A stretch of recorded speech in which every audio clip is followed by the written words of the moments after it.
How are we doing on the video? Video seems to be working, but now audio is not. Great.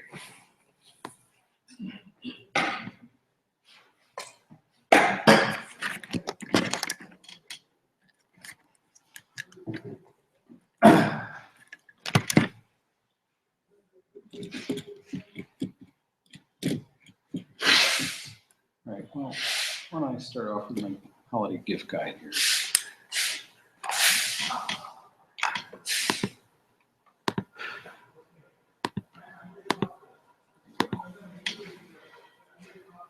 Alrighty, let's see if this thing will still work. Gonna work? No. How about now? No. Just Hello. hello, All right. test. All right. Steve's gonna give me his. All right, I'll try this. Much better.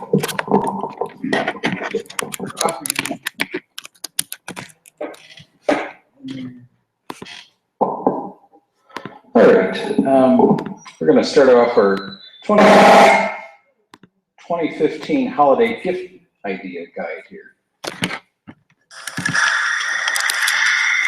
You can do things like get iBooks. I have a GarageBand book out there in the iTunes store. It's only $9.99. And of course, the way you have to give these things is you have to give it with an Apple gift card, right? An iTunes gift card. So you have to suggest the book to someone and give them the card. What else? Oh, you can give an app. Well, you know, you can give them my Judgment Day game app for the iPhone and the iPod Touch if you want. It's only 99 cents in the iTunes store. You could give them Idea Phrase Creator, right? That's my app that's in the iTunes store for $4.99. And there again, you know, you have to give the person an iTunes gift card. You can give them a music album. $9.99 for the album or 99 cents per song. But again, you have to give a gift card. So what's going on here? Has Apple ruined holiday gift giving? Perhaps other companies can make it better. We can now personalize things. If you remember Cafe Press allows you to take any image you want and put it on a t-shirt or on a mug or on many other different things like pillows and you name it. But now there's something called Zazzle.com. And Zazzle will allow you to put things on electronics, like on this wireless mouse. So you can customize it, put whatever picture you want on it.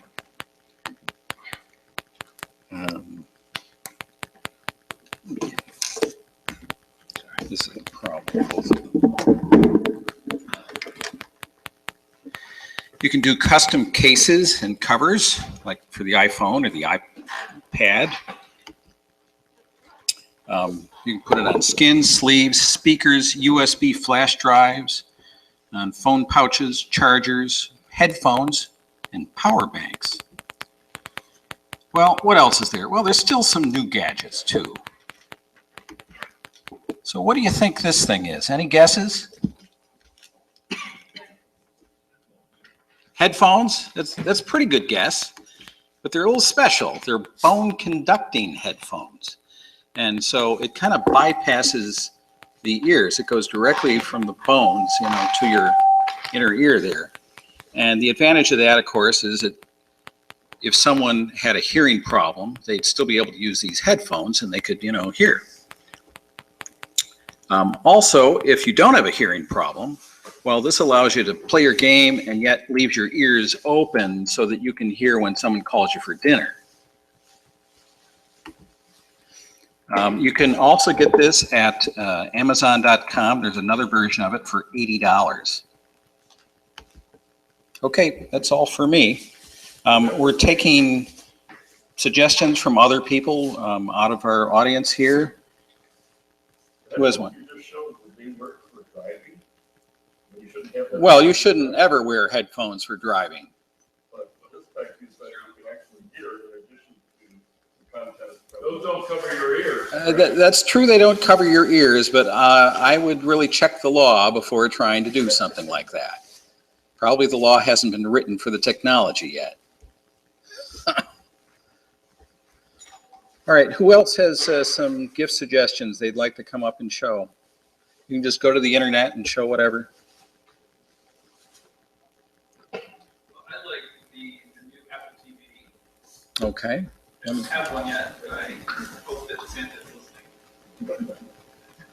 And the feature that I'm most interested in, above and beyond the ability to ask Siri to tell me what's new, what's on TV, or to have it find particular movies for me, is the idea that it is now compatible with Bluetooth headphones. So if someone is watching TV in bed and the other person wants to go to sleep, the first person can keep watching TV and with Bluetooth headphones, perhaps the ones you showed earlier, you can do that. And it's all built in directly into the Apple TV, even if your television itself doesn't have this capability. Cool. Has anybody seen it yet? I've got one here. I'm trying to get working. I brought some to sell too. Okay, do you have something you want to show, Steve? I'm not ready. He's still not ready. Well, so how many people here watch Netflix regularly? So one of the really amazing features of the new Apple TV, the remote control actually has the top third of its touch surface. And so if you're watching Netflix, the first thing that you notice is when you start playing, it immediately starts playing. There's no spinning, there's no queuing. I don't know what they're doing, but instantly Netflix streaming starts playing. And the crazy thing is, you're watching it, and then you just slide your finger across it, and all of a sudden, the progress bar will pop up, and a thumbnail view of what you're looking at pops up. And as you slide back and forth along the slider, it shows the scene that you're at that point.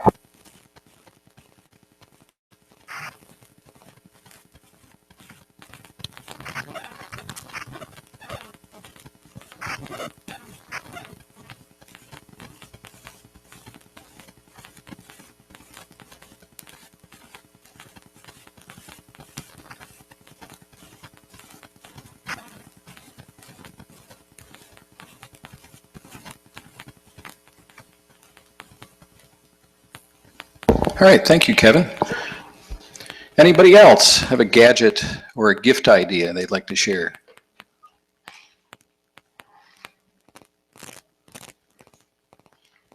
Bob? Back to the Apple TV. On Saturday, before our meeting at the JCC, I have a workshop at my house. It's on the schedule and everything. And I just bought an Apple TV. And initially I didn't have an HDMI cable, so I had to wait a couple days for that to arrive. And plugged it in. I have a new smart TV, a Sony Bravia. And I'm just lost. First of all, it's obnoxious. It keeps telling me button 4, it keeps talking over me, and I don't have the reaction that Kevin had, where everything is wonderful. So Saturday at my meeting, anybody that wants to come and play around with Apple TV and help me educate myself and get an experience of it is welcome. It's at 1 o'clock. Okay, so There's actually a hidden feature in a lot of televisions, especially the HD TVs that have been released in the last 2 or 3 years, or maybe even as far back as 5 years. Every television manufacturer calls it something different. Like Sony calls it smart something or other, and it's all, different. But apparently, little known to most of us, all of the manufacturers have sort of glommed onto a universal signal that can be sent down the HDMI cable. So HDMI is the most common connector now to connect to, a HD TV to a device. And so one of the things that really surprised the heck out of me is when I actually bothered to read the instructions. That wasn't a jab. That wasn't a jab, Bob. Yeah, no, it wasn't the instructions with the Apple TV. It was actually the instructions for the, yeah, it was a Vizio, I think. And Vizio turns off this control signal by default. It just doesn't listen to it. But if you go in and you turn it on, Apple supports it and talks to all the different brands of TVs. And the first thing it does when you plug in the Apple TV is it knows what TV it's talking to, the model and the brand and everything. And it sends that to the remote. So the remote instantly started controlling the volume of my TV, even though I didn't do a thing. All I did was plug it all in. The second thing it did is when I turn on and turn off my Apple TV, it automatically switches to the right input of the TV and has the ability to notice the TV isn't even on, and it'll turn the TV on for me. I mean, it was just really, my jaw was on the ground, and I didn't do a thing to set any of this up. It was all automatic. So I was blown away by how thoughtful it was and how, how easy it was to work with. So yeah, people look at it and go, why would I spend $150 on an Apple TV when you can pick up one of the little Amazon Fire Sticks for whatever it is, $30 or $50? And the answer is, this thing is a beast. It is got the same chip as the newest iPhone does.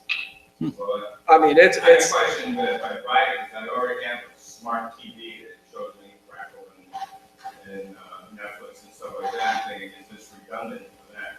But the bottom line is, I didn't have the wonderful experience you had. I'm kind of frustrated with it. Okay. All right, so at Bob Hoey's iWork group, he's going to maybe focus on the Apple TV.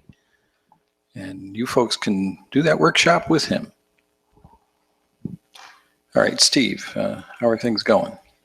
I don't know. It doesn't look the HDMI in that one. Okay. Keep note, some HDMI cables are unidirectional now, Steve. I didn't believe it, but I actually. No, Monoprice is supporting a new super high resolution standard. All right, well, maybe we should try to do some Q&A and maybe some Apple News or something like that. Who has a question to start off with? Having troubles with anything Apple related? Bob? My iPhone, I think I got to upgrade to the newest operating system, but my iMac at home, my iPad are all updated. And when I put a new address in my contacts list, the iPad picks it up almost instantly through iCloud and blah, blah, blah. But it does not flow to my phone. I put new addresses in my iMac, and then I go look for them here, and not there. And so I assume since I can send them and receive them on the iPad and the iMac, bi-directionally, I can erase them on one and they're erased on the other, and add them on one and they're added on the other, but not with the phone. Okay, did you set up syncing in the iCloud for all of your devices? Did you set your preferences? With the same Apple ID. I only got one Apple ID. Make sure it's typed in the same way on each device. And contact syncing is turned on. And when you create a contact, you have to make sure you're creating it on the iCloud account and not on the phone account. But you said it was syncing across your iPad and your iPhone? Pardon? You said it was working properly across some My devices? iPad to the iMac, desktop to my laptop to my iPad, they all communicate. Oh, just your iPhone? Just the iPhone.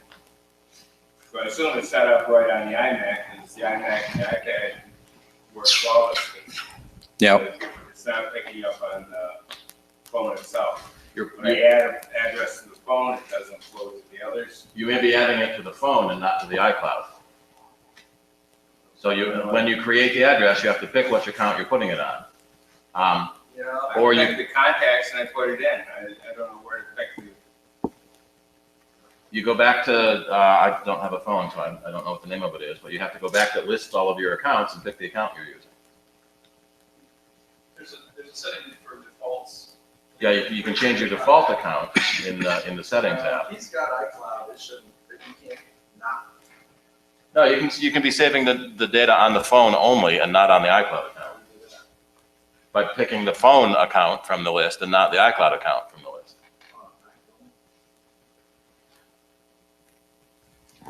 Alrighty. Other questions? It's called groups. You go to the groups list and make sure you have the right account selected. That may be set to only your phone. In the contacts app. In settings, you can set what your default account is. Okay, Doug? When I have notifications pop up in the upper right corner of the iMac, frequently the entire month screen for calendar comes up and takes over, even if I'm in the middle of something else. And I don't want that to happen. How do I take that screen, keep it from popping up like that? Don't click the notification. Well, I don't. I mean, notifications come up from the calendar in the upper right corner. That's fine. I like that. And if you click on the notification, it opens that event in the calendar. No, the entire month shows up, takes over the screen, not just the event, the entire month. Yeah, well, if you click on that notification, it's going to bring up your entire calendar and show that to you. It just happens anyway. The Okay. notification's in the upper right corner. The calendar screen takes over the whole screen. And how can I keep it from taking over the whole screen? Don't click the notification. You mean, don't have a notification? No, don't click on it. I don't. He's saying that he's not clicking on it. So that's the only way to make the calendar come up is by clicking on the. Could there be a preference that's set that says whenever a notification of a new event or something comes up? Not that I know of. What version of the operating system are you using? Very latest. So you're using El Capitan? Oh, no, no, 10.11, no. yeah, 11.2. Okay. That's far from the latest. Well, that's the latest within that, yes. Yeah, so in your notifications list, the only way to bring up the application that shows the notification is to click on the notification.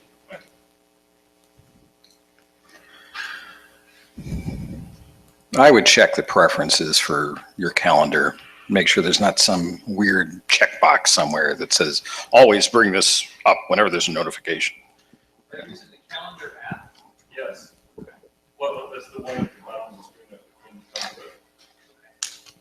I have seen where people use Gmail and notifications are separately on and notifications come through.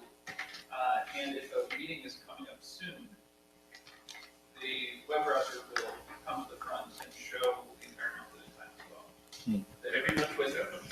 That could be. Yeah, when the calendar window opens up, is it the calendar app or is it? Or is it web browser? Safari? Yeah, I haven't noticed that, made that distinction. I'll have to check that. okay. Is that you?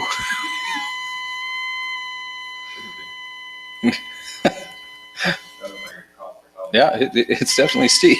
So I'm getting audio through, I'm not getting the right audio. I'm getting audio through the adapter, but I'm not getting video. All right, any other questions? Over here. I asked this question when I first got here, and Kevin gave me one suggestion, but I'll try it on the rest of the group and see if anybody else has any other thoughts. I just installed El Capitan, and it's in there, it says it's El Capitan and so on, but the first thing they ask you to do is transfer my mail.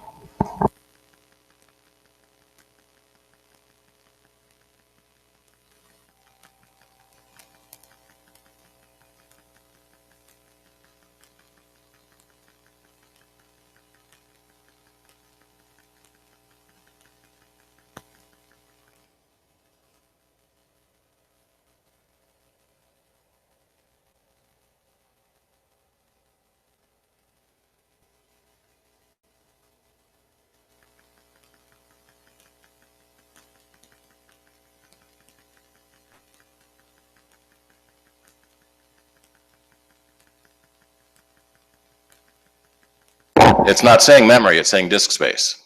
So you have to go to your home folder, which is the folder that looks like a little house icon, and that's where all your files are, is in your home folder. And then make sure you have enough free space in the home folder. What operating system did you upgrade from? Whatever the previous, latest one. Yosemite 10.10? All right. I've seen this problem going from 10.6 to 10.10 and 10.11. If you wait too long, the mailbox doesn't import because it's too old a version. And the usual workaround is to remove your mail folder from your library, make a new account, and then import that mail manually. Say that again. Remove the mail folder from your library. Then if it won't import automatically, you have to do the import manually. You can't do a rebuild until the program is running, and you can't run the program until it imports the mail. And it won't import the mail until you... What do you mean startup rebuild? Isn't there a modifier key on launch of mail to force the database to rebuild? Not that I know of. There's a menu command, but the program has to be running first.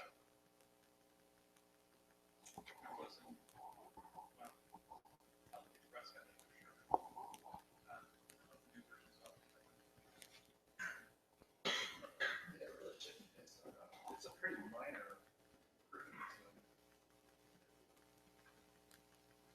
Yeah, that's why I usually see this problem when you upgrade too far, and it can't upgrade the mail database. My computer is within their guidelines. It's a 2007 model with every. Yeah, go to the library and delete the envelope index, and that will re-index it.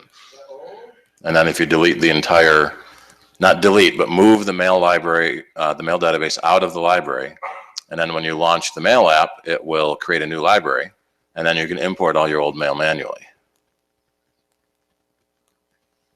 It's something in one of the mail settings and mail preferences isn't working right, and so you have to have it rebuild that, either the index or the mailbox itself,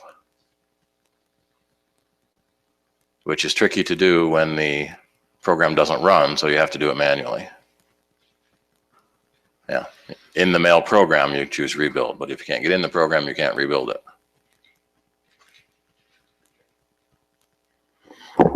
So you have to go to your library, and in the mail folder, Is it me or is it and where's the index? That's too small. It might be out of focus. All right, where did it say that was? It seems like it's moving up and down fast. Under mail data. How about that? That's good. It's okay. Under mail data, and then envelope index. Yeah, so the envelope index and the mail data folder in your library folder, which I must have opened it accidentally. Oh, it's a SQL database. So it's a database that tracks all of the mail that you have. So it's not human readable, but the machines can read it. So if you delete that and then launch the mail app, it will rebuild it, and that might work as well. And I think I just accidentally quit Safari.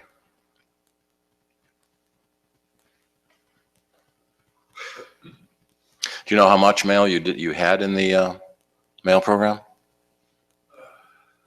Probably not too much, because I'd been away for a few weeks and I came home and deleted a ton of stuff. Everything waiting for you, yeah. Yeah. So I don't think there's that much in there. So you could delete the mail library and just start over again, and not import the old mail if you don't need it. Why would my iPhoto keep crashing every time I open Something's wrong. Something wrong in the library file. you may need to make a new library and import your photos from the old one. How big is the library, do you know? Oh, okay, thousands of gigabytes is bad. Thousands of photos shouldn't be a problem. There is a rebuild option to rebuild the iPhoto library. Do you back up before you do this? Yeah, always have a backup before you do anything, just in case. You should have a backup all the time. And the Time Machine program built in will do that backup for you automatically. As long as you have an external hard disk to back it up. So hold down Command and Option keys while you launch iPhoto, and that will let you go through the rebuild process to try to rebuild the library. And if it won't rebuild, you'll have to make a new library and then import your photos from the old one. We're getting interesting issues with these library files, that it's trying to keep track of a lot of data. And over the years, as people are storing more and more data, the libraries tend to be a little more fragile, and we're seeing them corrupt more often. One of the big problems that we see with mail is when you're using Google Mail, they don't actually delete anything. It just archives it and goes into your archive folder, because they say that they give you 15 gigabytes of mail space. You don't need to delete anything, just in case you might want it back again. But that does mean that people end up with tens of thousands of messages if they've been using the service for a long time. Okay, Steve, do you have any holiday gift ideas? And if not, maybe you should move on and do your segment on the iPad and Apple TV. That was my gift ID, and I can't get it to work. The video, well, the Apple TV works with an HDMI connection on your television. We don't have HDMI on the projector, so we bought an adapter, and the adapter's not working. So we're trying to make it work in something it's not supposed to work on, and it's annoying us. Yeah. There are 3 different models of the Apple TV. The original model, 3rd generation, is now $69. We talked about that when they lowered the price. And that basically does turn your television into a smart TV. So there is some overlap between all of these TV set-top boxes. Netflix and Hulu tend to be on everybody's box. With the Apple TV, it lets you access the iTunes store for any of the movies and TV shows and things that you purchased from the iTunes store. And also it will let you connect to your computers and your iPads in order to show the information that you have on your computer, your iPad, your iPhone. So it's really nice for taking the photos that you took on your iPhone and then showing them on the big screen TV. So that's the $69 option. It comes with a couple of dozen apps from Apple for different TV stations. In essence, you instead of running a TV station, you're running a TV network. So you have the History Network, you have the Fox News Network, you have the ABC Network, and so the network options are on the Apple TV. The new Apple TV adds an app store where you can buy third-party applications. So there are additional channels you can buy, and also games are now available on the new Apple TV. And it's becoming a gaming machine as well as a media machine in order to play games on your television, basically. So a lot of the iPhone games that we used to play through the Apple TV, you can now play right on your Apple TV. And it's available in 2 configurations, 32 gigs and 64 gigs. And if you intend to, basically, the more storage you have, the more stuff it can hold before it has to purge the cache. So if you watch or download a lot of movies from iTunes, if you play a lot of games from the App Store, excuse me, then you may want to get the bigger storage one, the 64 gig one. The other neat thing, as Kevin mentioned, is the Siri remote, which has a touch screen at the top of the remote. Works a little easier than the old remote did, if you remember that old white remote where you just had the left, right, up, and down. And it's got a microphone button where you can ask Siri to search for things. and it will search across multiple applications, multiple networks, which is something that a lot of the other boxes don't have. So you can say, you know, Siri, find me Star Trek. And it will, you know, go to iTunes and look in the movie store and find different Star Trek. It will look in the TV store and find Star Trek. It will look on Netflix and find Star Trek. It'll search across your network applications. So it's a way of searching for different content across multiple places. So you might be a Netflix subscriber and not a Hulu subscriber, so that it will find on Netflix. Amazon Prime is not on the Apple TV yet. It is on the iPad and iPhone, so you can watch it on the iPhone and then AirPlay it to the Apple TV. There was a kerfuffle in the Amazon store a couple months ago where they stopped selling the Apple TV and the Google Chromecast because they don't support Amazon Prime. But that's Amazon's fault. If Amazon would write the app, then they could put it on the Apple TV and they could put it on the Chromecast. So it's the Federal Trade Commission, whatever it is are looking into it because Amazon is blocking a competitor from the store when Amazon has their own box, the Fire TV. You may have seen the Gary Busey commercials where he can speak to the Amazon remote, but it only searches the Amazon store. It doesn't let you search other stores. So even if you subscribe to Netflix and can watch it for free, it will bring up the pay version in the Amazon store, which is a bit frustrating. Yeah. The screen is off. Why is it off? It's dimmed. Why did it turn off? Oh, you unplugged the power to the box. Yeah, where's the power to the... Oh, that may be why the Apple TV is not working. Where's the power to the switch box? Is this it? No, that's USB. There should be a black power cord to the switch box. I don't think it was ever hooked up. Oh, Lyle? Lyle, did you miss a cord? All I did was connect the serial cable to it, so it may have never had power. It's got to have the video cable on it, and it's got to have the power cable on it. I do not remember seeing another cable. It's in the black bag. It's not the white bag. It's one of the black bags.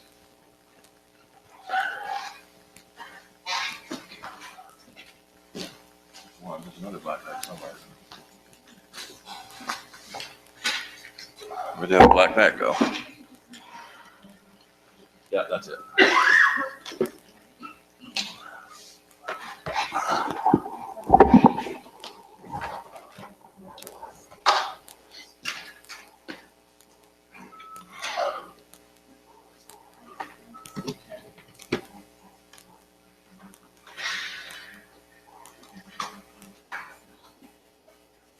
All right, now we've got power. We switch to that video. That's working. Now let's switch it to the Apple TV and see if that will work now. Come on. You can find it.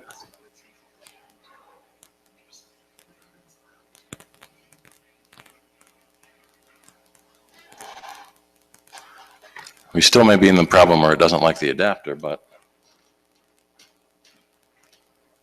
we've got a better shot now that we have power.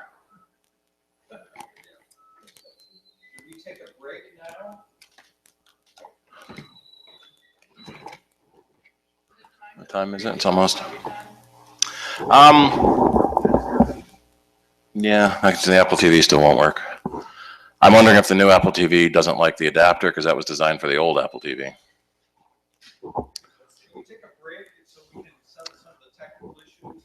We're not going to be able to settle them. I've been trying for an hour. So the question was, is El Capitan okay to upgrade to? If your computer is new enough and you have enough memory, it's probably okay. Don't believe Apple's specification that says you need 2 gigs of RAM. You should have at least 4, if not 8. And even it will run on a 2007 computer, but you probably wouldn't want to. It's just sort of the joke that it runs, but it's so slow you probably wouldn't want to run it. I've been running it. I think I've got 8 gigs on this machine. This is a 2012 machine with 8 gigs, and it's not bad. There was a 10.11.2 update that came out yesterday, I think it was, that said it was going to have some performance updates. So that hopefully will work. Yeah, so they updated everything: the iOS, the Mac OS, and the Watch OS. And I can't get to that page either. If my computer has stopped backing up Time Machine when it's external drive, and it doesn't want to tell me why. It will tell you why if you open the Time Machine system preference. So in the Time Machine menu, it will tell you when your last backup was, and if it doesn't back up, there'll be a exclamation point telling you it doesn't back up, and it will often give you a dialog box too.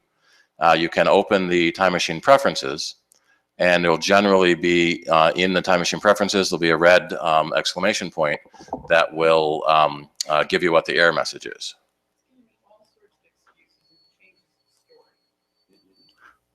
What does it say? Oh, it says that it's thinking about it, that it's getting ready to, and then it says it can't find it, and then it says it found it, but it would like the password, I give it the password, then it tells me something else. I'm not kidding, it has so many, it's like a teenager. Those don't sound like any error messages I've heard of. Is it a USB hard drive or a network time capsule? Is it a USB hard drive or a network time capsule? It's a network time capsule. Okay. And it says it can't find it, then if I go onto the right network, okay, I found it. Now I'm getting ready to back up. Have you shut the power off on the, No, yeah, you have to. I'll do that. Yeah, it's crashed. Thank you. I hadn't thought of that. Good idea. Yeah, that's one of the first and easiest things to try is turn the power off and turn it back on again. I hadn't done that. It tells me that it's, I know that it's gonna ditch the oldest one, and it doesn't have that many terabytes or have that many gigs left and all that stuff. And I'm going, yes, I know. The longer it's been since the last backup, the longer it takes to prepare for the next backup because it has to figure out what changed. But it still doesn't do it, even though it's, it's been 17 days, it's been 21 days, I'm going, okay, now. Yeah, people forget, that's a computing device that may have been running for several years Mhm. without rebooting. That's what it did. Yeah, it doesn't make sense, but turn it off, let it rest. Oh, no, absolutely. And some of the older models are notorious for overheating. Is it the flat one or the tall one? Oh, Okay, you're better. that's a better one, yeah. That's what I just had thought of it. Thank you. Mm-hmm. Teenager. All right. Actually, that's a good thing to get a spouse or a family member for the holidays is an external hard drive. They're pretty cheap. Plug it into the computer and let them have a backup. When Time Machine fills the backup drive, it will start deleting the oldest backups to make room for new backups. At that point, get another hard drive. So then you can continue with your backups and then keep those old backups for the older archive, because you never know when you might need to find an old file. With laptops, it can be more convenient to use a time capsule, which backs up over the network. It can be a little slower to back up over the network, so usually what we would say is that the first backup do Ethernet, and then you can let it do Wi-Fi. The first backup it does is everything, and then successive backups are just changed files, and so it's usually a lot faster to do just your changed files. I was gonna say, after a long while, you can then say, oh, let's wipe the original drive and now have both of them be used by the Time Machine, so go back and forth. Yeah, starting in 10.8, I think it was, you can have multiple hard drives to a backup, and it will automatically rotate between them, whichever one it sees.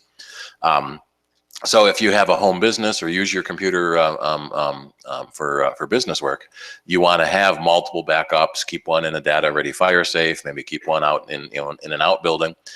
We hear stories all the time about fire, flood, theft, and the computer and the hard drive sitting right next to it both get destroyed. So having something off-site in another location is good. There are commercial services. Carbonite is one of the more popular ones that will do an off-site backup. There's also one called Crash Plan that Dennis really liked and turned us onto it years ago. They have a free version that will back up to a friend's computer. So if you've got a friend that you trust, you can have your computer back up to them, their computer can back up to you, and you have an offsite backup for free. Most of the commercial services, including Carbonite, are in the $5 a month or so per computer. So that's a neat way to have an offsite backup and not have to pay a lot of money for it. For business users, CrashPlan has a really excellent option, and that is, let's say you've got 100 gigabytes backed up into the cloud on CrashPlan, and it's, important business files, and your computer, your server blows up. CrashPlan has an option where you log on to the website and you say, throw it on a hard drive and mail it to me. Because it'll take weeks to download 100 gigs. Right. If you were trying to get that back off the cloud, you have to download several hundred gigabytes of data. And so CrashPlan, you log in for like $150, a hard drive shows up in the mail the next day and it's got all your stuff on it. So for businesses, that's cheap. Yeah, super cheap. Yeah. All right, another question? We're about 8 o'clock. We can, yeah. Is it practical to consider sending a FileMaker Pro database from iPad Air 2 to through AppleTV to an HD TV for display purposes, demonstration purposes? Sure. Yeah. One of the features of the Apple TV is AirPlay, and it can mirror anything on your iPhone, iPad, and newer computers to your television. So it's a great way to demonstrate a program with FileMaker, with photos, with movies. Probably better. The HD TV. Well, the Retina versus the HD TV depends how far away you get from it.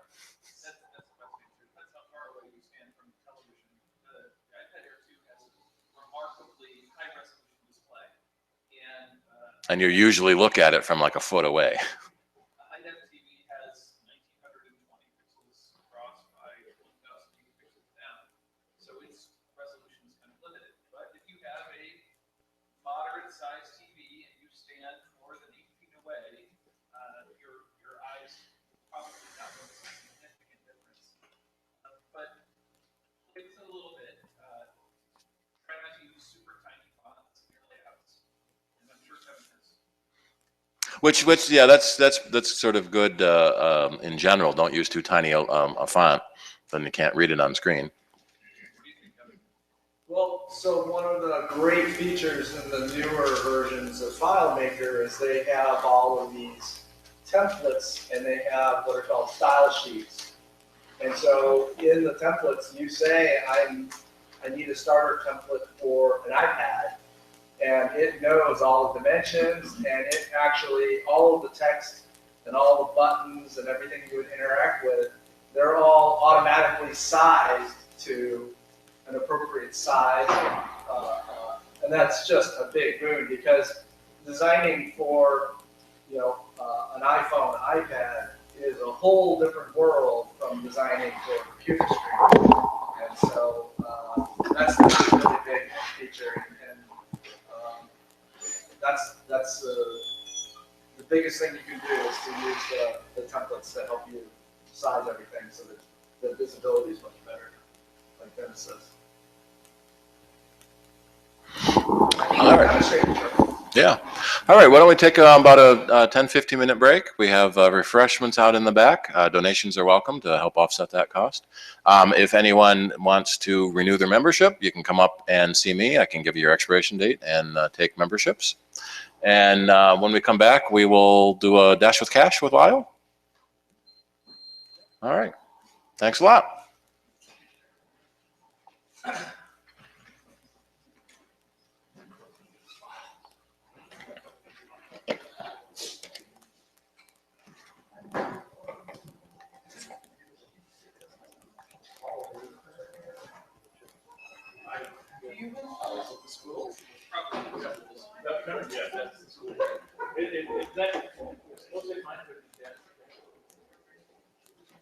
Yeah. Yeah.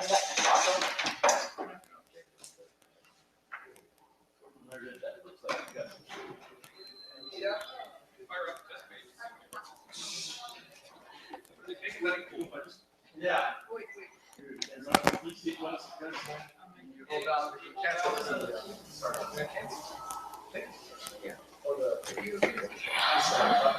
Testimony. You figured it out. All right, actually, it's online.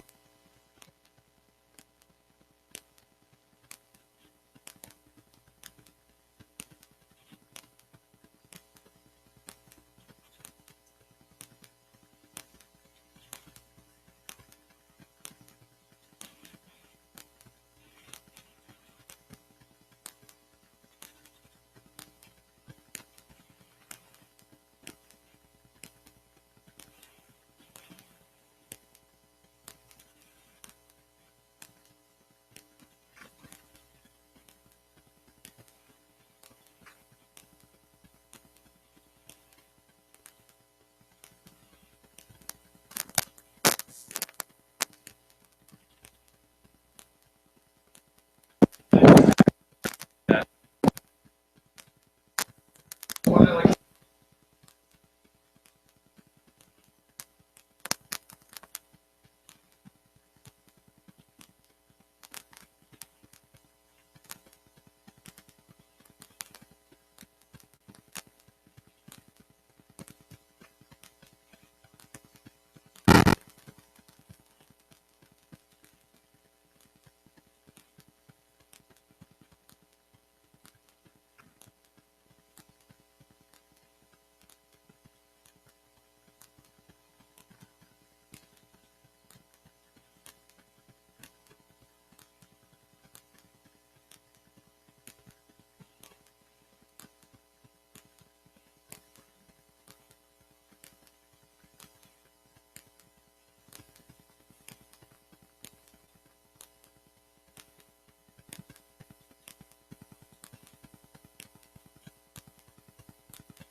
this is our point where we go for dash for cash.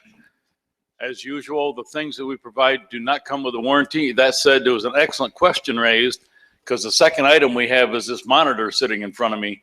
And yes, we have tested it. Yes, it does work and have a fine image on it. That doesn't tell me how to work next week, but as of now, we have connected it and we know that that's a good one. We're going to start to warm up the audience with this lovely one-of-a-kind iPhone stand. So if you'd like to be able to just have your iPhone set up at an angle so you can easily see it, who knows, maybe you've got some little stuff, you've got some pictures rotating on it, whatever. This would be the great thing. And we're going to start this at the huge price of $1. Steve really doesn't want to deal with, loose change. So we have $1. Do I hear $2? Someone would like to set up your iPhone so it makes it real easy to see. Remember, this is going to benefit the club. It helps for the goodies out there. Okay. What's that? Well, this size. It's a little stand here so it can set in here. You could, I would say you could put certainly an iPad mini. I haven't tested it for how stable it would be with the regular iPad.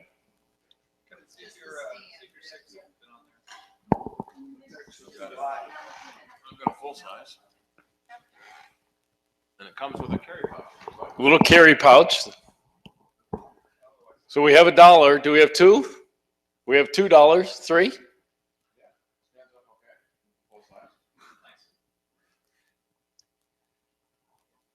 Does it come with fresh batteries? $3? Well, no, I think iPad. iPad. Yeah, I'm sure 6 plus. You're right. The older ones might not be quite big enough for it. We have $3 in the back. 4, 5, 6, 7. Is that a yes or a no? Yes. Okay, 7, 8.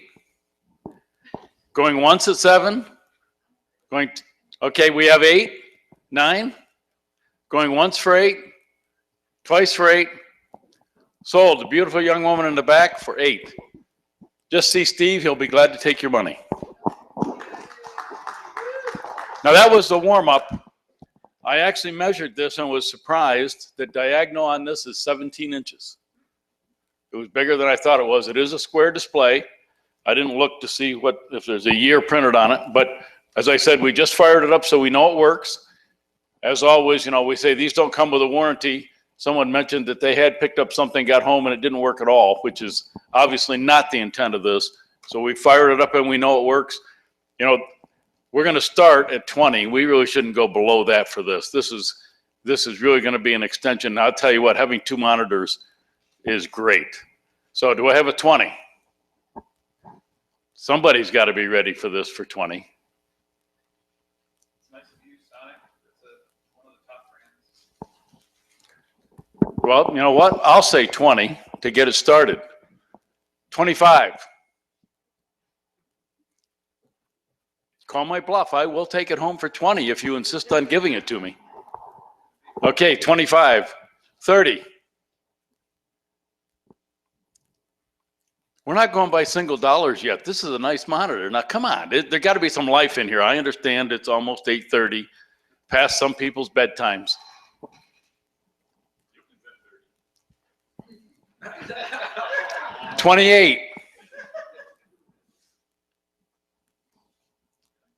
question. Yes. Would it be connected to, I guess it would be a 7-inch tablet?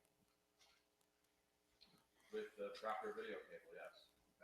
Right, with the proper cables and adapters. But we're at 25. We're going once. We're going twice. 25 it is. See Steve. Thank you very much, and thank you for our Dash with Cash, and come back again next month.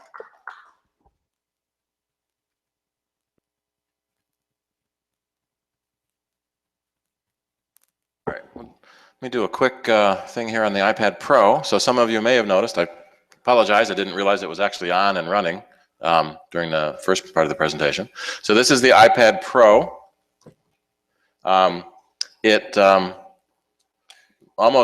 It makes the regular iPad look tiny. Anyone have a mini? We can set next to it in the third. Yeah, so we've got all three, and then we need iPhone to show how small each one is.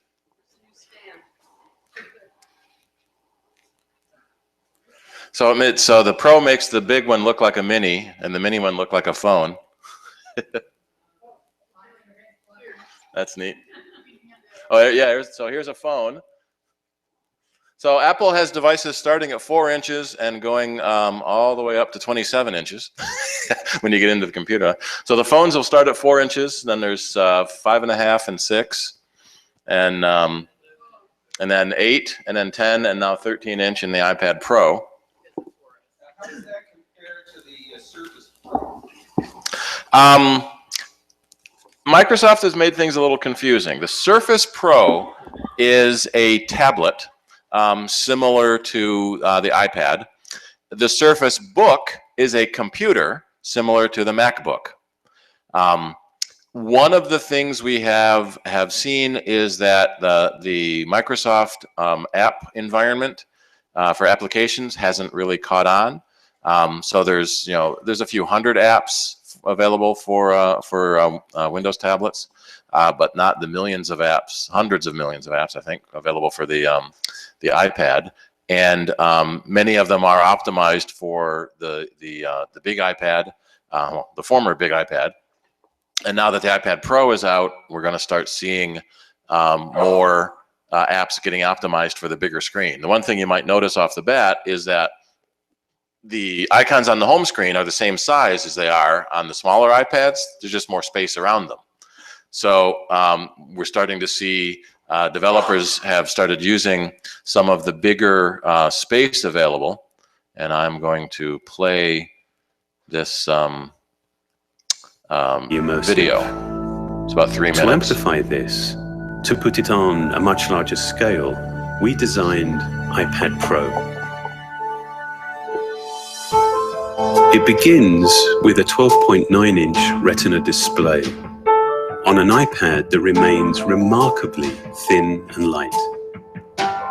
With 78% more screen area, iPad Pro not only transforms your viewing experience, it enables new ways of creating and sharing.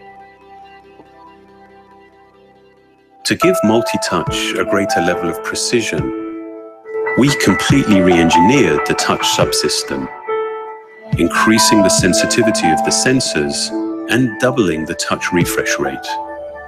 It's actually the most advanced display we've made, and with 5.6 million pixels, it has the highest resolution of any iOS device. This is the first iPad to automatically adjust the number of times the display is refreshed, depending upon what's on the screen. This leads to greater energy efficiency and the all-day battery life you'd expect. Driving its high level of performance is the powerful A9X chip. It was specifically designed for iPad Pro and to meet the demands of a much larger display. Its size lets you do and see more. And its precise multi-touch technology allows for new forms of input while enhancing the capabilities of iOS 9. To produce a rich audio experience within this device's thin profile meant developing an entirely new 4-speaker architecture. For the first time, the speaker housing is machined directly into the unibody enclosure and sealed with a carbon fiber cap. Its 4 speakers give iPad Pro a powerful acoustic output and dynamic range that far surpasses its size.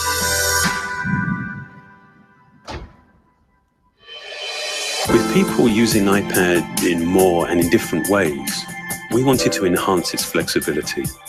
To do this, we've developed a new technology.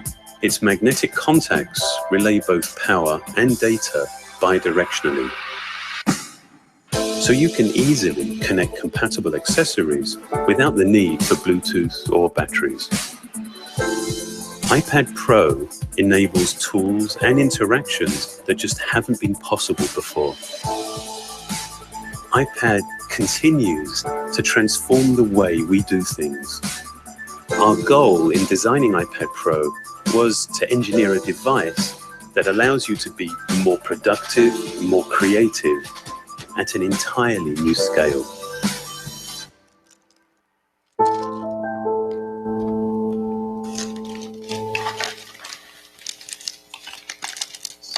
want this display on? No. It actually puts up on its own. You had it off.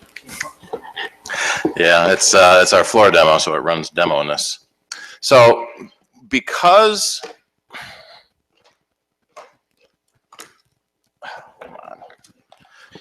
of the chip it has in it, the A9X processor, it's the fastest of the iPads. Yep, yes. And it enables several new features that are really cool. One of them is that you can be in a specific application and you can slide out another application. Now the iPad Air 2 and the iPad Mini 4 can also do this. I'm going to slide down and pick a different application. But what the iPad Pro can do is multi-touch. So in addition to having just the single side application, I can bring that out and have two applications running at the same time. And so if I want to, I can move each of them independently, multi-touch. So each program is live and running. On the older iPads, only one application is running at a time, but the new A9X processor has that power. So what's going to be really cool is seeing how developers take advantage of this power. So just in this case, I can have my website open and I can bring up a note list, and I can go back to just a small list, or I can do a full both sides. So the productivity it adds by having multiple windows open is kind of ironic, because the big thing about the iPad is it only did one thing at a time, so you could focus on that one application. But over time, people have wanted this multitasking. When I think it's got 2 gigs of memory. I'll get to the specifications in just a moment. The keyboard option that's available. There we are. Keyboard option that Apple makes and the pencil option bring it up into the price range of a full computer, of the MacBook itself. The 32 gig with Wi-Fi model is $17.99. 128 gig with Wi-Fi is $9.49, and the high-end 128 with cellular is $10.79. The keyboard is $179, I think, something like that. So when you get the iPad and the keyboard, you're at the price range of the MacBook and MacBook Pro Retina, but you're getting the touch screen. So it's thinner, it's lighter, and has the touch screen versus the general purpose computer that doesn't have the touch screen. So it's an interesting marketing issue that they end up near the same price, the high-end iPad and the low-end laptops. But what we often see is the iPad has become the living room computer, that in the living room, on the couch, checking email, checking websites. It's easy enough to type with the on-screen keyboard or use the on-screen dictation. You may not need a physical keyboard unless you're typing a lot of stuff. And it's becoming that really neat, especially with the smaller iPads, the second computer, the third computer. So instead of getting a whole new computer, the iPad can be your only computer. And we're seeing that with older customers and even kids, where they don't need a full real computer. All they want is web and mail and photos, and that's it. Sam? It has dictation built in there. It does not have spoken commands. So you can dictate to it, and it will type what you say.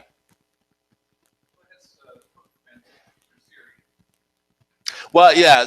Well, so it does Siri, which is questions. You can ask Siri a question, and you know, what's on my calendar today? What's on what's the temperature today? I don't think you can launch applications yet, can you? Oh, they added that in 9.1, didn't they?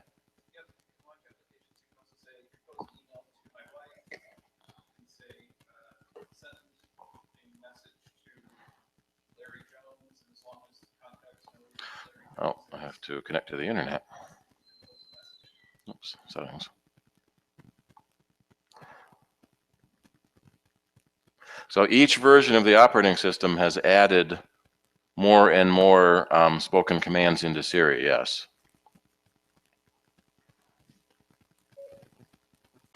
Let me put some audio in here. What's the weather like today? Oh, okay, that's interesting. I've got the headphone jack plugged in, so it's looking for a microphone on my headphones. Looking. Okay, I found this on the Oh, it did. Interesting about the headphones. It was thinking. I started too soon. What's the weather like tomorrow? Okay, here's the weather for tomorrow. Open mail.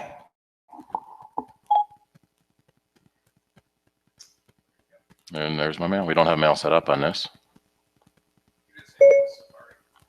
Open Apple website. Ooh, it knew it. Oh, how about this? Open applecider.org website. Nope. Yeah, I probably was typing too fast or talking too fast.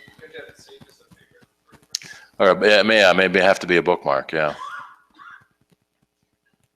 And at the full screen, so here's the 13-inch iPad Pro versus the 13-inch laptop. So thinner, lighter, nearly the same size screen. It's also the sickest drawing tablet. Yes, very, very great drawing tablet. Apple's Pencil is amazing. We sold out of all the pencils that have come in, so we have a waiting list for the pencils and the keyboard cover. But the neat thing about the Pencil, which is in here somewhere, is that it is pressure sensitive and angle sensitive. So the harder you push, the thicker the line you can get. You angle it sideways, you can get a thinner line, you can make different strokes. And there's some really cool applications that have come out that support stylus type drawing. And they have updated to support the Apple Pencil and the pressure sensitivity. We've been using one called Procreate that we just found. $6, and it's basically Photoshop for sketching and drawing. Pardon? In your pocket? No, it doesn't connect to the iPad. I'm sure someone will come out with a case that has a pencil clip on it. What's interesting is the end of the Pencil has a lightning connector, so you can charge it from your iPad. And it also comes with a coupler program, so you can, or a hardware little coupler, so you can charge it from any lightning cable, including the charger that comes with the iPad Pro. The battery, it should say here somewhere, the battery will last, I think they said months on a single charge, and it will recharge. Gets an 80% charge in 5 minutes and fully charged in a couple hours. So it's really easy to recharge it. So $169 for the keyboard, and then the keyboard only covers the front of the iPad, and so they also have a rear case if you want to protect the back of the case. What's ironic though is now you've added thickness and weight to a really thin, cool device. Sam? What's the case cost? That's right up there. It's $79 for the rear case and $116 for the keyboard case. That was a couple of slides ago. It starts at $7.99 for the, there it is, for the 32 gig version, $9.49 for the 128 gig version, and $10.79 for 128 gig with cellular. And it is available in silver, gold, and space gray. And the gold isn't an obnoxious gold. It's kind of a subtle gold. Alrighty. Any other questions? We don't know yet. The iPads are still running fine. They've been out 5 years. They're lasting well. We hear stories about people who drop the iPad from the table and it's fine, and we have people that drop it on the table and break the screen.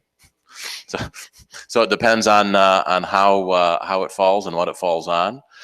We like to recommend the AppleCare Protection Plan, which is in here somewhere. It is extends the warranty, the 1-year warranty, to 2 years, and also gives you 2 accidental damage claims, so that instead of the $1,000 to replace your iPad when the screen breaks, it's $99 to covered under the incident fee. And that's not the page I wanted. I wanted the store page. It should be offered to me as I continue through the store. Free engraving, no. $7.99, okay. Accessories. No, I'm surprised.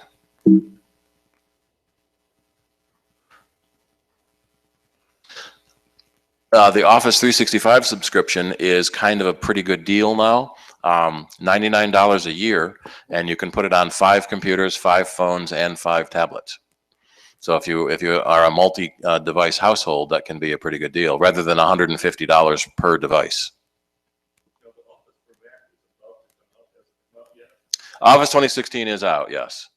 It had some problems with System 10.11, the first version of El Capitan, but they've been fixing that with 10.11.1 and 10.11.2. I believe those products now have all gone to single license. Single license for $140, I think it is, or the $99 a year for 15 licenses, in essence, yeah. Yep. Especially if you have several computers you want to put it on.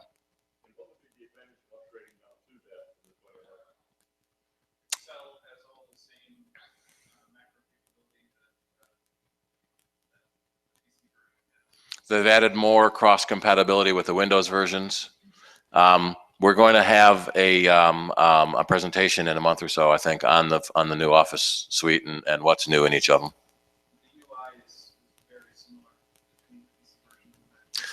So it looks more the same that the PC version does. So if you're switching between the Mac version and the Windows version, it's easier. So if you deal with businesses, you usually get Microsoft Office. If you're just working on your own, you use the Apple iWork that came free with the device anyway. And it can read and write Office files if you need it to. Sam? Pardon? Sure. Yeah, you can. The iCloud is built into the iPad like all the other Apple devices. Alrighty, we'll turn it over to Kevin, and we'll show us FileMaker. You needed a video adapter, right? Yep. Oh, no, I've got the adapter. Oh, okay. Everybody? Just had yeah. Here's my bag of adapters. We just had a customer come in today that's still using Bento, which was FileMaker's personal database, and they discontinued it a couple of years ago and want you to move up to the full FileMaker, which has got a lot more power, but often more than a single user needs. Yeah, $300 per seat. Bento was $69, I think. So there's actually some other personal databases that have come out now if you just need something more than address book, but not the full FileMaker. Yeah, it still works. Bento still works fine. I think when we looked it up on Roaring Apps, no one had reported any issues with El Capitan yet. Oh, yeah. But eventually, some system upgrade will break it. So they do have FileMaker does have a Bento to FileMaker converter, so that you can convert your data files up to FileMaker if you want to. Oh, you can use this one. All right, long time Cider member. Were you ever president? I think you were president a couple of times. For several years, I was actually a member in the 70s. In the Apple II days. Yes, I'm that old, and yes, this club is that old. You must have been a mere child. Well, Were you younger than Rufo? Rufo, yeah. So Rufo is one of our members. He was born after the Macintosh.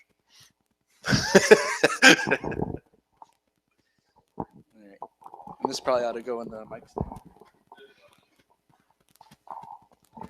All right, so I'm here to present FileMaker 14. As soon as my business is Carpe. Is this even compatible? My business is Carpe Datum Incorporated, and Carpe Datum has been in business. Carpe Datum is in business supporting microphones for over a quarter of a century now. We're 26 years old. Okay, and for those of you who haven't seen me around, what have I been up to for the past year?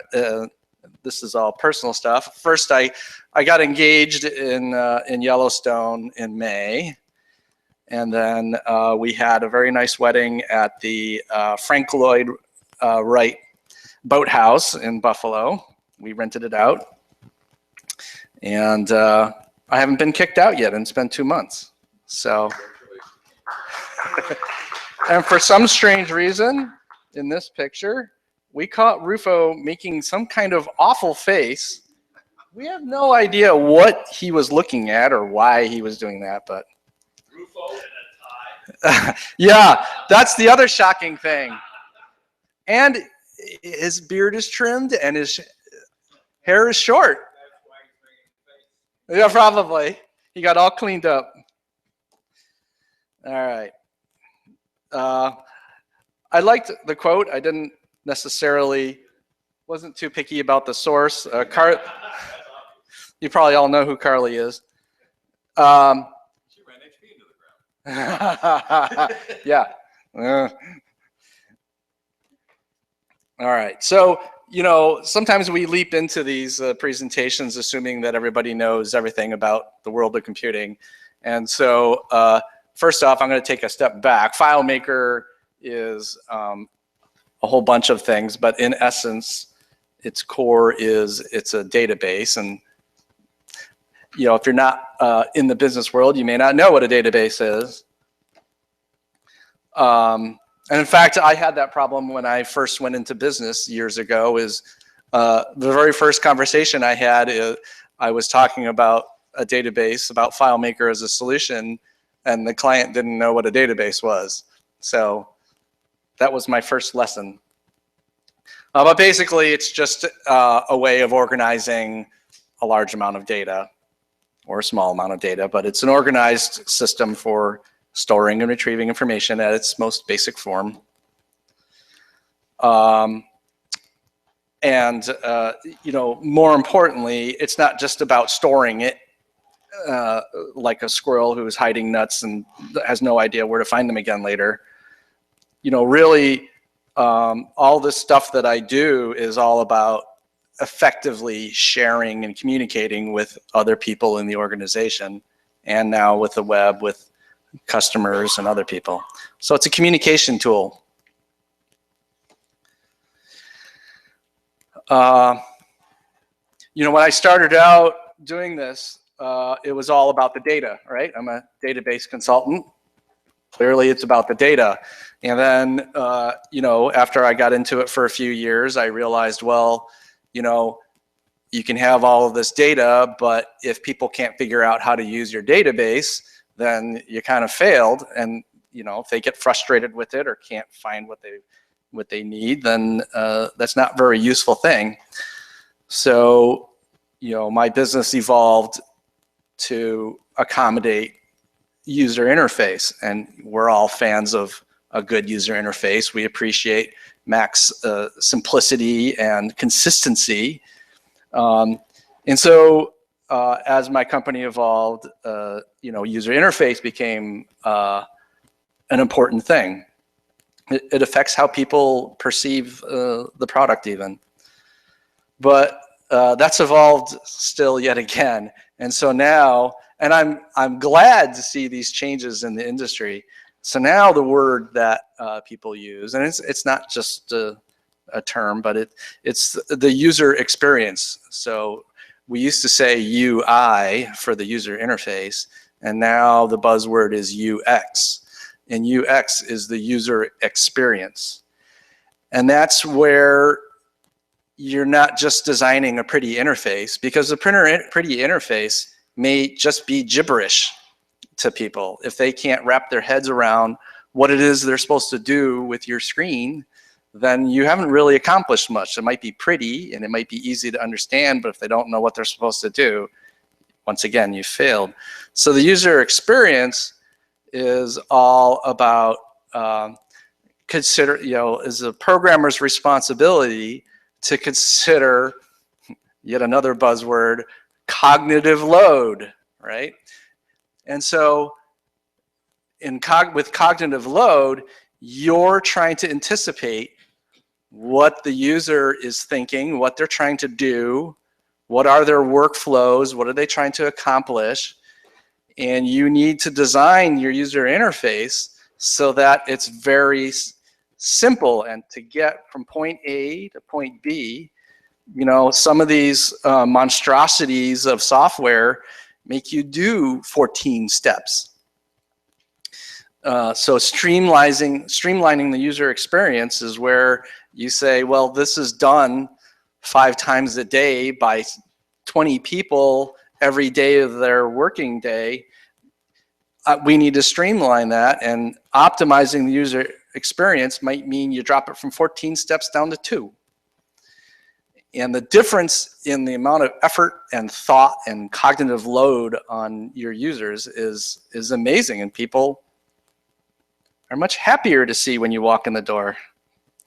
So I think it's really interesting, and it's not just the database world, it's the software world. We have higher expectations of what our software should do for us, how accessible it is and easy it is to use, and the bar keeps being raised.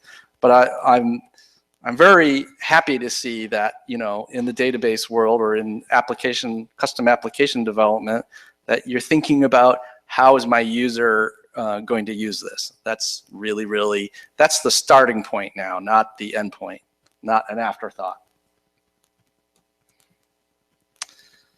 And then obviously, the whole point of gathering all this information and tabulating it and crunching it and processing it is you want to help people make better decisions, business users especially. Anybody recognize this screen? I blanked out the word. It gives away what it is. Bob? HyperCard? Who said that? Good job, Bob. Yep, this is HyperCard. And in your words, what would you say made HyperCard awesome? Bob, didn't you? Oh, okay. So HyperCard was a product from a bygone era. You could tell from the menu bar that this was a black and white Mac, probably designed for a 9-inch screen. That's about yay big. HyperCard was really cool because it was super accessible. Anybody could walk up to HyperCard, launch it, start messing around, and make something that did something, right? That was a new concept, right? It wasn't about documents or all of that stuff. It was all about having it. You weren't really programming it, but it had all these capabilities, and with a few clicks and nice icons, you could build something that you could structure information with and share it. And so, yeah, finally revealed it. So I figured somebody would guess it. So, FileMaker really is the latest iteration of that. And in fact, so FileMaker is actually a product of a wholly owned subsidiary of Apple called FileMaker Incorporated. But FileMaker was actually a different company early on. Does anybody remember the name of the company? Well, way, way, way back. But before it was FileMaker, it was Claris. Right? So they were responsible for AppleWorks and later, all of the Claris products, right? So FileMaker was purchased by Deneba, and it's now the only product they have left. But the good news is they just hit their 85th consecutive quarter of profit. I don't think there are very many companies that can claim 85 consecutive quarters of being in the black. But they're healthy and strong, and their installed base is staggering. And one of the unusual things is FileMaker probably has a larger population in the Windows world in terms of installed base than they do Macs. You can actually work on a FileMaker database yourself. You don't have to hire an access programmer. Yeah. Or in my case, you have companies who start the project, take it as far as they can, and then they realize they don't really have the tools or the knowledge to take it all the way to the end, but that's a good starting point. So obviously it's a database. A few years ago, FileMaker won the Application Development Environment of the Year. In fact, they ran it back-to-back 2 years in a row, and it was awarded by Windows Magazine as the best way to develop an application. And over the last few years, it's made the transition to support iOS. So it supports the iPhone and the iPad. Those applications are completely free. And also in the last half decade or so, or decade, they now have some absolutely incredible web support, and I'll show you a demonstration of that. But basically, if you develop a database solution, you click on an option and instantly any web browser can use your database, and it really looks like FileMaker. It's the sickest thing I've seen. It's also not a delicious dessert topping. That's an inside Apple meme, before there were memes.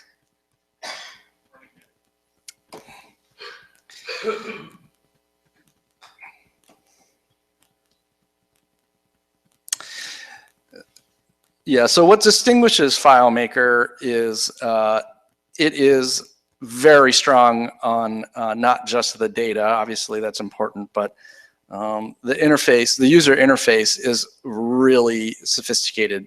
I'll demonstrate that shortly, but really beyond other database offerings, there's no competition with FileMaker. Over the last decade or so, it's gotten a lot less geeky. They have lowered the bar for people jumping in and getting started.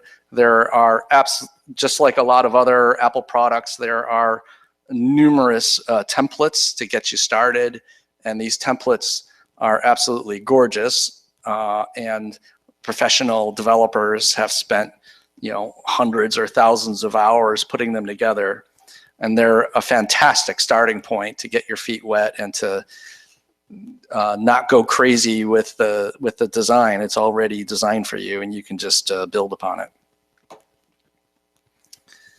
And as I mentioned, it deploys equally well on just about all major computing devices, except Android. Although they just supported Android with the web feature, so that's a good thing. The other thing that's really interesting about FileMaker, and I run into this all the time, is small businesses will buy FileMaker, they'll get a project started, and then they realize they want to share that information with 2 other users in the company, and the company grows, and pretty soon they want to share it with 50 people. FileMaker was actually used by NASA for the shuttle maintenance scheduling, and the shuttles were the single most complex machine ever devised by humankind. And you can imagine the maintenance schedule for the entire fleet was just staggering.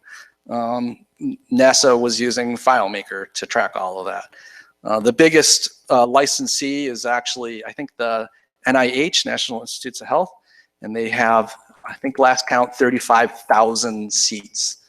So FileMaker, room to grow. You can start off for a single person sitting on their desk, and then it can grow to massively large enterprise solutions. And like I said, the web functionality is impressive. So the demo gods were not friendly to me today.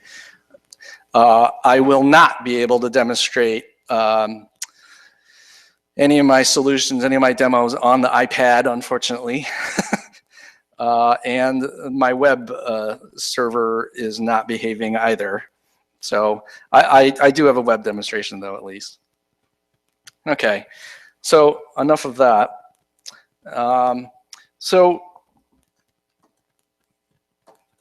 You know, it's nice to talk about the capabilities and the functionality, but what it really comes down to is what can I use this stupid thing for?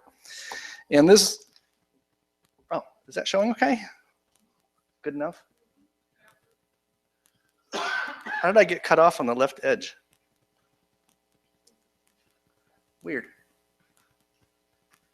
Okay. I don't know. Okay. Well, you're not getting the Apple logo either. Yeah, it's way cut off. Okay, anyway, so this is an example of what something a hobbyist might do. This is actually a solution I did for a doll collector. and it's very simple. We're tracking, and so I'm going to zoom in a little bit. So we're just tracking all the things that you might track as a collector of anything. It happens to be for dolls. And what's nice is that you can see, in this case, I used one of FileMaker's templates, and their designers laid out all of the color scheme. They selected all of the fonts and the font styles and the look and feel of everything on this layout. And all I did was drag things around and size things the way I want. I created all of these labels and fields. But you can see that you know, I'm able to do a very visual interface here. Where, let me just adjust this a little bit.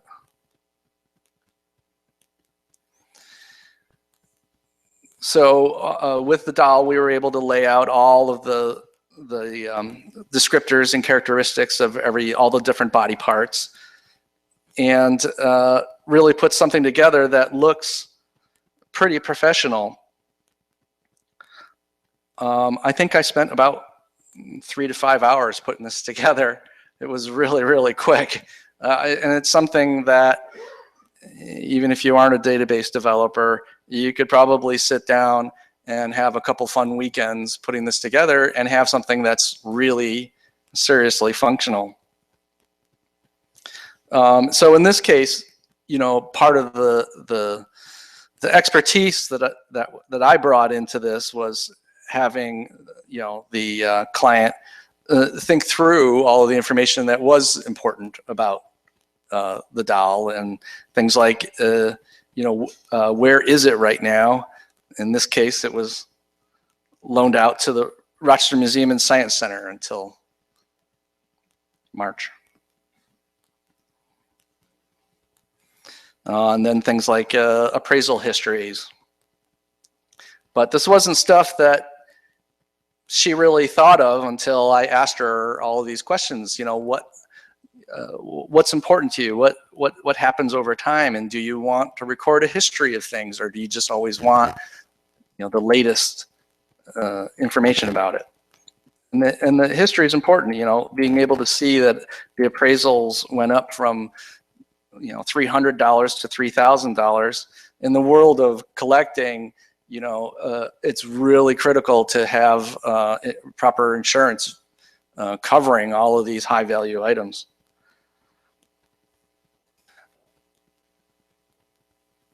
So just to give you an idea of what you get for free, again, I laid all of this out, but FileMaker takes care of so much. Oh, I took away all my pictures on the desktop. So let me, I think I can drag this out.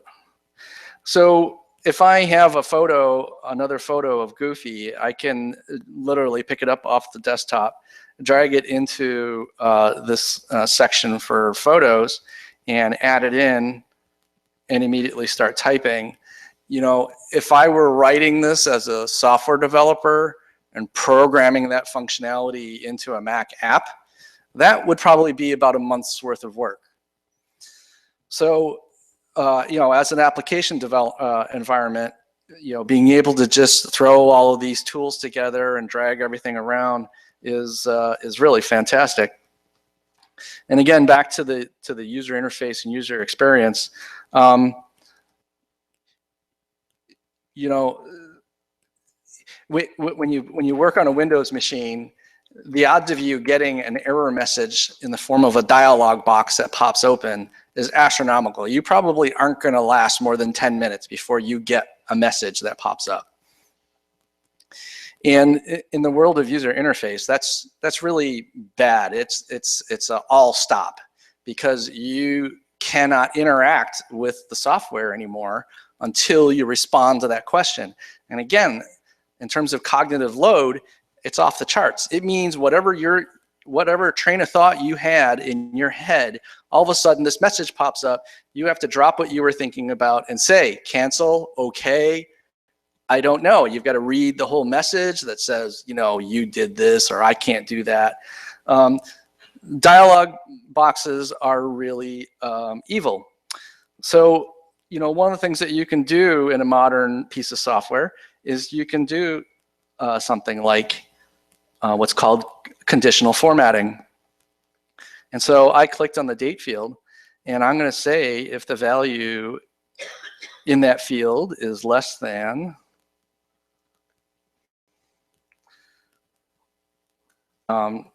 January 1st, 2000, then I want to change the background color to yellow to warn me that it's an older piece.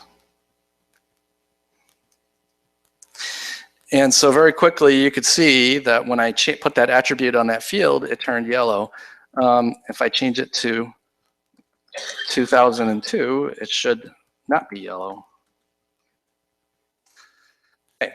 So that's an example of a passive warning, where rather than putting up a message saying this doll is older than 2000, it just gave me a gentle warning by changing the background color. And the same thing if perhaps a field was required. You know, you absolutely must fill this field in, you can't leave it empty. Changing that background color to red is an entirely different animal than waiting for them to say, okay, I'm done with this record, and then throwing up a message saying, you can't leave this record until you fill this field in, you screwed up, you have to hit okay.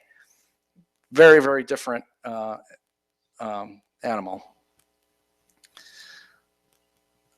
So again, one of the things that really distinguishes FileMaker is, let me zoom in a little bit, is it is designed from the ground up, and this is now on its third or fourth version of supporting the iPhone and the iPad.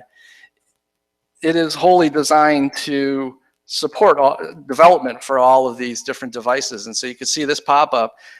If I say I'm developing this for an iPad, when I'm in layout view here, there's actually a subtle, and it may not be showing up here, this blue line is actually the boundary, the edge of an iPad screen. And so I can actually go in to the themes and say I want to build it for a tablet, and it will, if I do it, it's going to completely change my interface, but let's do it. So what it did is it completely changed the font and the size of all the fields. They're now all cut off because they're not large enough. But the whole point is, very quickly you can take all of the work that you put in for the Mac version of the screen and then create a copy of this layout and say, I'm making this for the iPad, and it will instantly change everything for you and optimize it so that everything's the right size and color and works really well with an iPad or iPhone. So the other capability is again the scalability, where it's not just about me creating a database. Let's say this doll tracker is for a small business, and I've got 3 other people who are running around in the warehouse and need to access this information. FileMaker is designed for multiple users. It's intrinsically multi-user. And simply having another copy of FileMaker on another machine, if I launch that, it actually sees this doll tracker file and will open it, and suddenly both people are in the same file feeding data in, and they don't accidentally kill each other's data, and they share all that information. But that recently expanded to cover the iPhone and the iPad and the web. So there's an option in here for sharing, and I say configure it for sharing. It sees the file, and I say share this with all users on the web. And when I click OK, it's actually broken. But it looks something like this. So this is Safari. And unfortunately, it's just a standard default project. So I can't show you, but everything that's on this screen is exactly the way it looks on the regular version of FileMaker. So by turning on that built-in feature, anyone with a web browser, a relatively current web browser on any computing device whatsoever, can jump in and run around inside the database and click on things. And this really is Safari. In fact, when I'm developing web solutions, it's so close, I can't tell them apart sometimes, and I keep getting confused which program I'm in. But all of the functionality of FileMaker, even down to all of the pull-down menus, are all in here. And it's absolutely stunning what they pulled off. And this is all for free. I did not develop a special web version. I didn't have to do any coding. There's no HTML. There's no JavaScript. This is 100%. All I did was turn on that option, and now the web browser lets me interact with this entire database. It's very, very slick. And that's unique in the database world. All right.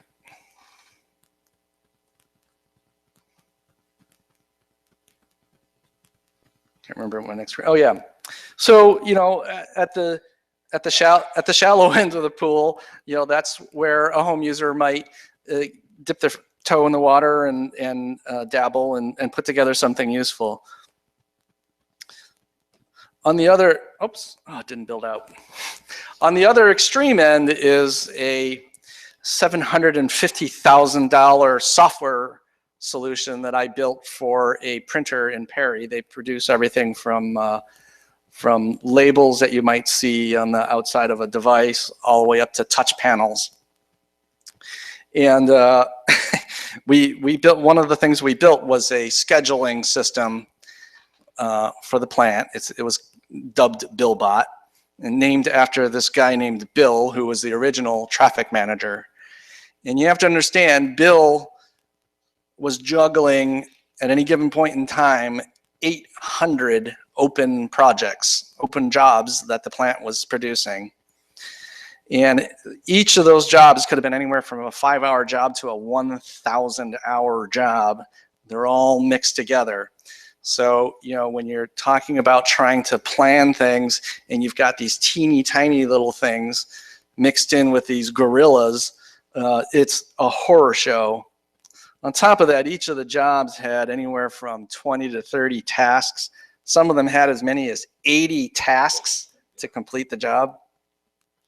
So that gives you a total pool of tasks of 20,000 tasks. So Bill got to the point where there is no way a human being can look at that complex information and schedule it in any reasonable amount of time. He was actually spending the entire day scheduling the next day and not finishing in time. So FileMaker came to the rescue. And again, you know, he's scheduling it across all 3 production shifts.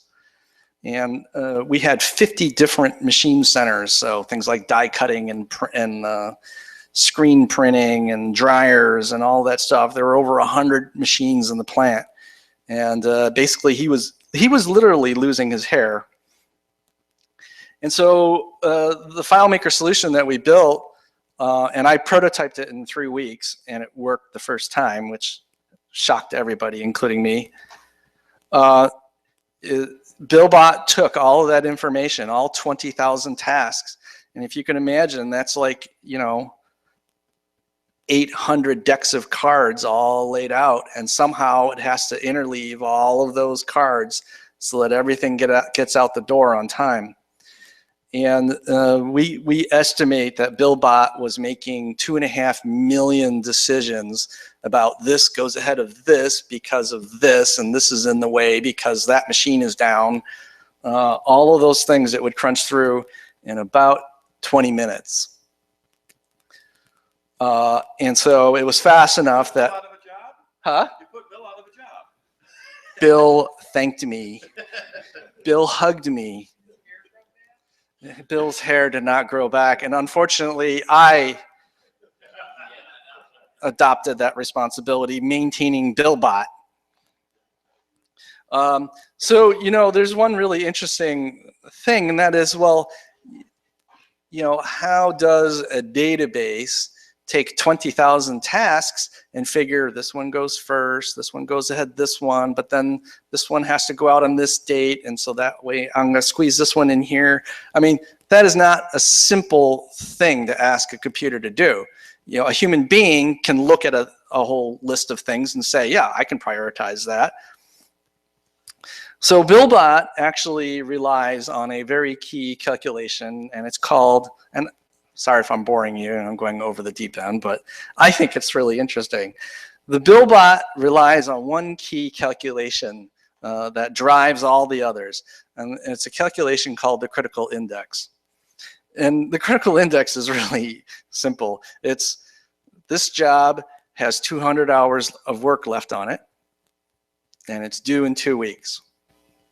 So it goes into a formula and you get a number out of it, 1.7. But you've got another job that's due in a week, and it's only got 5 hours. Human nature, you want to work on that job with the 5 hours so you can finish it, get it out the door, and feel good about yourself. But the reality is, if you start working on that job now, that's going to suck up 5 hours of your time. you do that for several jobs, you can no longer meet that longer deadline. Even though it's not due for 2 weeks, you've now cut off your own arm. So the critical index, you feed those 2 values in, and the 5-hour job due at the end of the week drops down to a lower value. All the BillBot does is it runs through, calculates that for all 800 jobs, and sorts them by that index. And so once it's sorted it knows this one I have to do first. And so it schedules all the tasks. And then it goes to the next critical index and says, this one's the next most critical one. I'll slot that in wherever I can. And one by one, it just builds out all the jobs and fills in all the slots. Twice a day. Right, and it doesn't get bored. It actually knows the entire vacation schedule, and its output is a printed schedule for each person, each operator in the plant on what they're working on for each half of the shift. First half of their shift and the second half of the shift. It tells them exactly what they're doing in what order. And it tells them how long it's going to take them.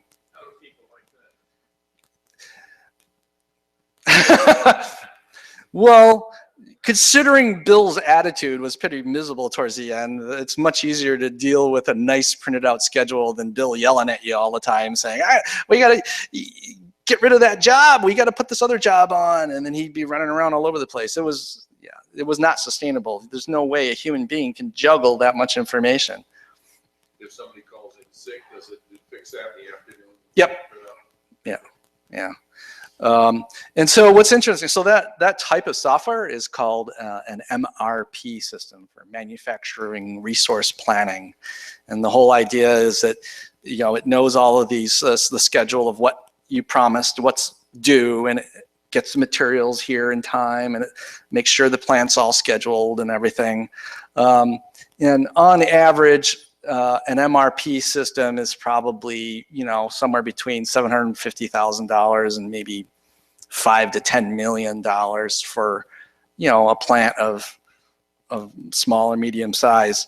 But that's not, I'm mentioning this because the horrifying part is it takes about 3 years between the planning and the programming and the implementation and testing to get from the beginning to the end of an MRP system. Right now, the failure rate is around 60%, 60%. So you're talking about large organizations investing thousands of man hours and millions of dollars, and they get to the evaluation phase, and they're like, this isn't going to cut it. And that's after having, teams of engineers just selecting the right software to use. And then another team of engineers come in and they customize everything and interview all the people and all that stuff. So, the lesson is, and basically those are all kind of canned solutions. They're sort of universal software that have been developed, and then it's customized. And so, one of the really fantastic things about FileMaker, and I can attest to this, is that everything is fluid and dynamic, so that when a company changes or you add a new product line or a new line of business, or whatever changes, my role is to constantly be tweaking the database so that it can adapt to any change. And that customization is critical, and FileMaker, hands down, is the most forgiving database environment out there. So I can make wild changes. When people are typing things in on the screen, I can be engineering changes, and the next time they go to a new record, all of a sudden the screen is a new layout, and all of the structure behind it has changed. It's very, very dynamic. People don't like it when I do that. But yeah, so that's the range from doll tracker all the way up to the BillBot that's running a factory with 800 open jobs and 20,000 open tasks. And we're really excited that that FileMaker has embraced the iPhone and iPad. I've got 3 projects where we're taking advantage of the capability of the camera built into all of these devices. Means that we can just point it and it reads the barcode right off of our inventory. And so I've got 3 projects where we're doing inventory tracking with iPad minis, and they can hold it up, and it's almost like having a magic tablet where they just hold it up and it shoots the barcode and then gives them all of these details about statistics about when this product might expire, or what's in the queue in terms of other jobs that might be using it, and do we have more on order? And it's a very information-rich environment, and we can pull all of that off with very minimal programming. So as a development platform, it's absolutely incredible. I just got to check my notes on my phone. So, the world of databases have changed significantly in the last couple of years.